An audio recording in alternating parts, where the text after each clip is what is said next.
Grab your popcorn, kick back and relax, cause it's time for some more Karnage. So in today's video, I got another solo for Foxtrot, 5-man group, unboosted. It's going to be on Ballast, but before we start, and I will show you the group actually first, so you can see 5-man, you know, so everything should be the same as what you'd expect. But before we start, and this boggles my mind, honestly. I'll show you one attack that I'm not going to show on another video. So one of the June update just hit as I'm recording this, and the optional one. We won't get into the fact that heroes have been out for like 4 months or something, and still, to this day, have not received hero bug fixes.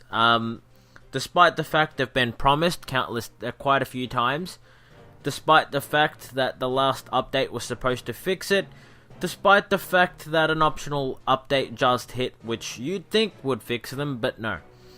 But one of the things they did promise that was going to be fixed, and you will even find this on the forum posting, is the operation textures. So you'll notice this floor is blurry.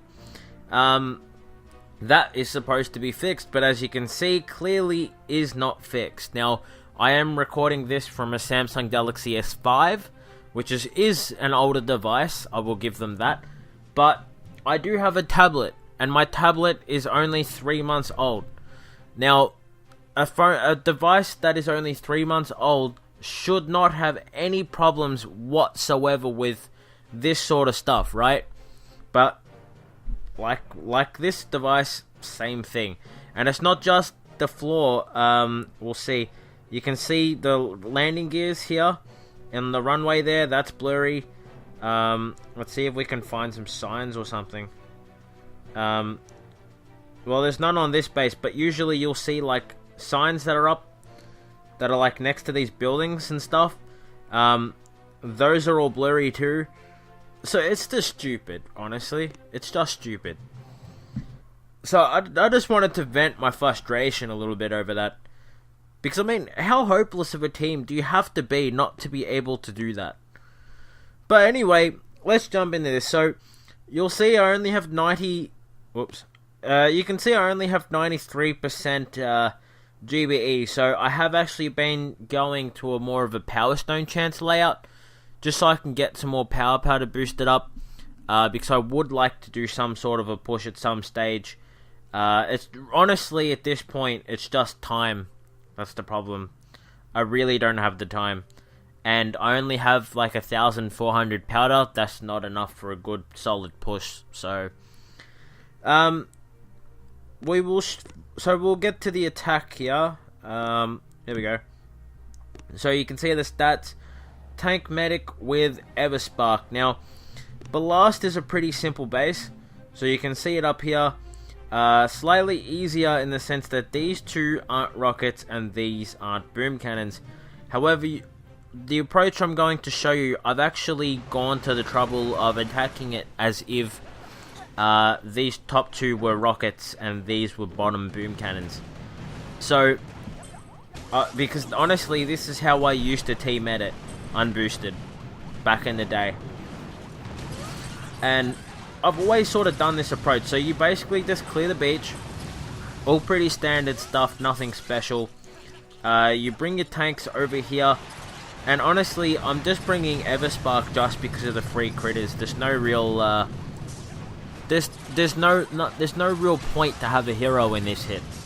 So maybe if you want to bring some extra tanks or something, if you have a bit more GBE when you're unboosted, then maybe Kavan would be better. Or maybe just bringing Kavan for the hell of bringing Kavan, I guess. But so this is the point in the attack where I was going to try to provide lower levels with a better means, right? So you just let the critters sort of, you drop a box of critters, clear the boom cannons, go up there. And at this point, this is when I realized, what am I doing? What the hell? That's stupid. Why would I do that? It just doesn't make sense, right? Because although that'd work on this base, it's not really ideal for every sort of hit, right? So, before we jump into that, you can see that there's 4 boom cannons here. So the actual kill spot is going to be just above this sniper here. And we're just going to kill it from the corner. Now you can see that the boom cannon would be out of range at that spot. So I didn't really need to hit the boom cannons. So what I actually did do is I'm going to take out these 2 cannons. And that, honestly, I didn't even need to do that.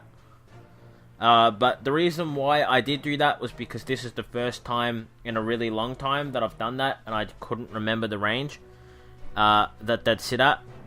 Also, sometimes you will get a boom cannon here, which is the main reason why I wanted to take that out and show you guys that. Also, when these bottom flamethrowers are boom cannons, they are also out of range of your main group of tanks at the top here. So you can see this boom cannon has just fired on my tank. Now what that means is my medics are going to have something to heal when they smoke up. That means my medics aren't going to lag behind and die. So you want to make sure that at least one of your tanks gets hit along the way. Now if you're facing too much ice for a boom cannon to not kill a tank, so if that boom cannon hits you and is going to instantly kill your troop, one alternative approach, and actually I got this idea from Christian from Cosmic Duo back in the day when I used to play with him. Just drop an artillery shell on your units. You're probably not going to use artillery anyway. If you do, it's not going to be that expensive. So you just spend a bit of extra GBE and you'll get that. So yeah, now that we've got that damaged, we're just going to place our flare up again, because that's why I had to re-flare, because I changed my mind halfway. So, pretty standard stuff. I'm going to put it back to half times, and just so I can show you guys the ice statues. So, 156 and 66 for the building damage. So, this was one of the easier versions. Definitely. So, that flare was actually pretty bad. And I realized that as I was getting up there. So, this is the ideal kill spot. Now, you want to shock really just the snipers. And I included the rockets with it just because I can. And when these top 2 up here are also rockets, you will be facing a fair bit of rocket fire. So, you want to make sure you're just letting some of the stuff there die. You can let the tank spread out a little bit. And you want that just so you can kill the mortars, you can kill the stuff there. So you can see this boom cannon is out of range. When I do get the core, which I will probably place a flare on, just for the hell of it, no. So you can see these snipers are getting a couple of shots off, but my main group is safe. Same with here, and you can see that's the cannon's range. So if I had not have destroyed those 2 cannons, maybe one of the top 2 tanks on the far right would have died. But my main group would have been safe. And you can see this was a pretty effortless hit. I mean, I didn't require any effort really. Wasn't that hard. I mean, this is the lower force point version, which is why you don't see some of the more difficult stuff, like the boom cannons on the right of the core, the rockets up top. But as I said, this approach is actually what I use on Ballast, and I have used on Ballast for a really long time. Of course, you can use zookas, and pretty much the same kill spot, except you actually go in the dead spot if the rocket's up the top, and then you 2 shocks and just let them clear.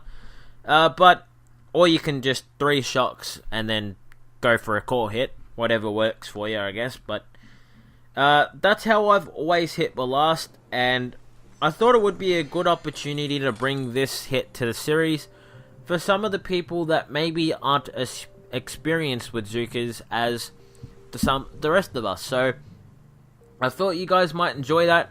I hope this video didn't go for too long, and that you can put up with my little rant that went for about like 2 minutes at the start.